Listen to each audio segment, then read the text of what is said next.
Guillaume C'est moi. Meurice. Oui, dernière ligne droite avant le vote final. Tous les candidats font leur maximum pour nous pécho.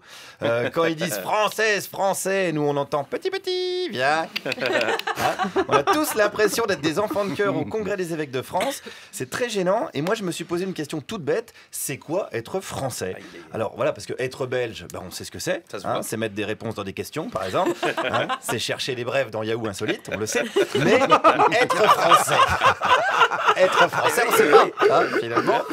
Qu'est-ce qui nous réunit? Alors, je suis allé demander aux gens, tout simplement, qui se considèrent français. On commence avec un premier français. Moi, je fais ma vie et mon chemin, c'est tout. Ah, Ouais, voilà. alors du coup, vous n'avez pas une idée de bon. ce que c'est d'être, pour vous, ce que ça veut dire être Non, français? allez vous faire foutre. Ah, ça, je dirais, c'est typiquement français. Ah, la cordialité, c'est vrai que c'est une première piste, mais ça peut pas suffire pour définir un Français, sinon Joe Star serait président de la République. Alors, je repose ma question à un autre citoyen. Être français, c'est quoi? D'abord tenir compte des lois qui sont dans le pays, des lois qui gèrent le pays. Alors ça veut dire que Patrick Balkany n'est pas français, par exemple? Comment ça? Il respecte pas vraiment les lois, du coup. Bon, on respecte pas les lois, ce n'est pas à la lettre, mais disons quand même les lois, je veux dire, lois et coutumes, quoi. Ah, alors là, c'est bon. C'est vrai qu'il respecte les coutumes, Patoche, celle de Levallois. Hein. Alors ça, c'est être français et faire de la politique dans les Hauts-de-Seine. Hein, c'est pas non plus ce qui peut nous définir dans la globalité. Alors, on continue à chercher. Allez, qu'est-ce qu'être français? Je pense que d'être français, c'est tout simplement de parler français. C'est ce qui fait une très grande communauté. Voilà. Mais alors ça veut dire que Franck Ribéry, il n'est pas français, par exemple? Si, parce que je pense qu'il faut être très tolérant. C'est-à-dire que peut-être que ce qui est bien dans le langage de Ribéry, c'est que ça fait marcher l'imaginaire. Ah, ça c'est sûr. Non, mais c'est vrai. Il fait évoluer la langue française, qui est vivante. Il a raison. Il fait évoluer la syntaxe, Franck Ribéry. Peut-être qu'un jour, à la place de la clause Molière, il y aura la clause Ribéry. On ne sait pas. Comme on dit en Ribéry, la roue tourne va tourner, certainement. Mais si être français, c'est seulement parler français, alors Lara Fabian serait française. Et ça, on ne peut pas l'accepter. Il faut donc continuer à chercher. Être français, c'est quoi? On est admis par son comportement, le sens du travail, la morale, Ça, c'est le comportement français, ça? oui, Le sens du travail et la morale? oui. Moi, je connais pas mal de Français qui respectent pas ça, quand même. Bon, c'est des mauvais Français. Ah, Mais ils sont Français tout de même. ils sont quand même français. Eh oui. Donc, alors, ça suffit pas, alors? Qu'est-ce qui suffit pas? Ça suffit pas d'avoir un bon comportement? Non, il y a les bons Français et les mauvais Français. Il y a les bons musulmans et les mauvais musulmans. Alors, attends. Ouais, je pense que, on y vient. Je vois où tu veux en venir.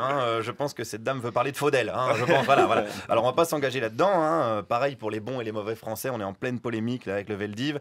Marine Le Pen est à deux doigts de nous expliquer que le projet, c'était d'emmener des juifs faire du vélo. C'est hyper compliqué comme sujet. Tiens, puisqu'on parle d'histoire. La France, pour moi, c'est un package. On adhère à son histoire, aux valeurs communes qu'on a, liberté, égalité, fraternité. Est-ce que Éric Zemmour, il est français, du coup? Mais bien sûr, Pourtant, il est pas tellement fraternel. mais c'est pas grave. Alors, il respecte pas. Mais non, mais il est quand même français. Mais oui, mais du coup, ça marche pas. Sinon, Zemmour, faudrait l'expulser dans son pays. La xénophobie, allez hop, en charter. Parce qu'il respecte pas du tout la devise de la République. Alors, on continue. Être français, c'est aimer le pays où l'on est, c'est tout. Ça suffit pour vous, être français? Bien sûr, ça suffit. Il faut l'aimer. Alors, ça veut dire qu'un Syrien qui est en France en ce moment et qui aime la France, il est français? Alors, pourquoi vous prenez un Syrien? Il n'y a pas de raison. Non, mais je veux dire un étranger. Bon, il ne faut pas exagérer, il ne faut pas pousser trop loin. Ah voilà, mais oui, il faut pousser jusqu'où? C'est compliqué de doser le poussage. Est-ce que c'est normal qu'un étranger qui vit en France depuis longtemps et qui paye ses cotisations ne puisse pas voter? Est-ce que c'est normal que le vote de Francis Lalanne ne compte pas double? Comment il se défonce quand même pour la patrie? Ça pose plein de questions. Mais alors attention, être français, ce n'est pas tomber dans l'angélisme. D'ailleurs, c'est pour ça que Mme Le Pen est là, pour nous le signaler. Il y a des choses qui sont réelles, qu'on ressent en regardant la rue. Moi, je pars de Paris, justement, parce que j'en ai marre de voir ça. De voir des Roms Enfin, tout ce qui se passe là. L'autre jour, je suis Faubourg Saint-Honoré. Je vois pas 3 groupes de jeunes filles roms, mais avec une agressivité, j'ai jamais vu ça. Je sais pas, mais je dis pas ça d'une façon mauvaise. Oui, être français, c'est aussi dire des choses d'une façon pas mauvaise, mais quand même qui pue un peu du cul. Parce que être français, c'est surtout constater que dans le pays des Lumières, il serait peut-être temps de remettre le courant.